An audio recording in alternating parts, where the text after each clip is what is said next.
banyak yang percaya sosok yang merasuki raga Linda adalah Vina.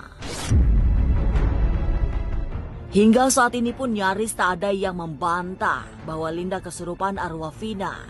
Tapi bagi ahli supranatural ini, ada kemungkinan Linda hanya ingin meluapkan isi hatinya yang tertekan oleh rasa takut. Terlebih, seperti diketahui, Linda ditengarai berada di antara peristiwa berdarah ini. Pada saat orang mengalami trans atau fenomena kesurupan, itu bisa terjadi. Tapi bukan dari faktor arwah, melainkan jiwa atau yang sering di dalam Al-Quran disebutkan dengan horin. Nah, horin itu bisa seperti itu. Namun, pada saat seseorang mengalami fenomena kesurupan, di dalam dunia psikologi itu namanya possession trance disorder. Jadi gangguan mental kejiwaan seseorang mengalami hal seperti itu dikarenakan kesedihan, kehilangan kesadaran, mental, secara persuasif dia tidak mampu mengatakan bahwa si A, si B, si C. Namun pada saat dia mengalami fenomena itu mampu memberikan kisi-kisi atau clue tersebut. Justru kalau buat saya pribadi, sepertinya yang harus menjadi titik terang itu yang mengalami fenomena kesurupan gitu loh. Karena apa? Karena seperti tadi saya sampaikan, kalau menurut psikologi ya, psikologi itu kan gangguan mental, gangguan kejiwaan. Artinya sampai dia seperti itu, merasakan fenomena seperti itu, bisa jadi karena ada ketakutan, adanya trauma, sehingga mungkin secara gamblang tidak berani untuk mengungkapkan, akhirnya seolah-olah mengalami fenomena kesurupan. Memang dalam tradisi spiritual ada korin yang bisa berwujud sesuai yang diinginkan. Juga berwujud Vina, serta karakter dan lainnya. Tapi fenomena kesurupan yang konon berasal dari arwah Vina masih perlu ditelaah ulang.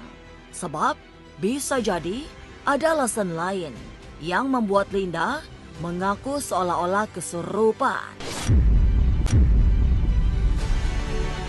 Tapi jika memang arwah Vina yang meminjam raga Linda, makanya juga bisa bermacam-macam. Salah satunya, upaya untuk berpamitan dengan orang-orang di sekitarnya.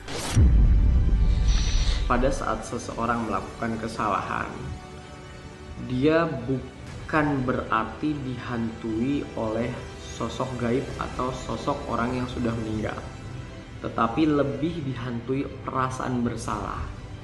Nah, perasaan bersalah itu tidak akan pernah lekang oleh waktu dikarenakan problema yang pernah mereka alami.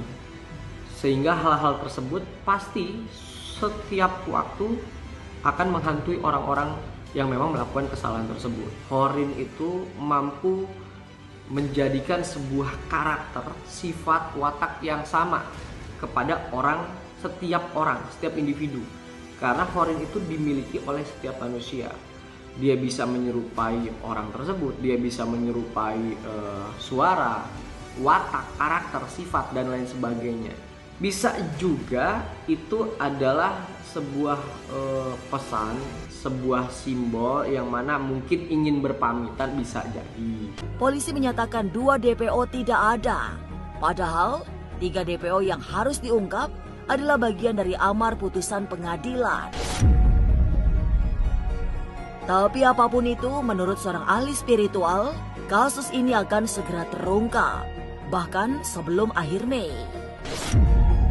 Saya sih bukan melihat ya, tapi merasakan jikalau pihak kepolisian sudah menjalankan dengan baik dan bijak tugasnya sebagai seorang penegak hukum, saya meyakinkan sebelum akhir Mei ini semuanya terungkap dan tertangkap. Jadi memang di dalam amar putusan ya, amar putusan ini bacakan Tan. Baca Tan.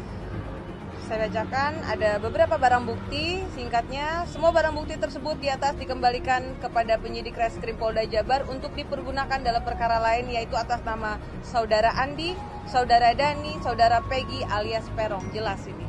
Ada putusannya. Jadi kami tidak mau tahu, kami tahunya yang berdasarkan keputusan itu ada 2 nama lagi yang harus dicari.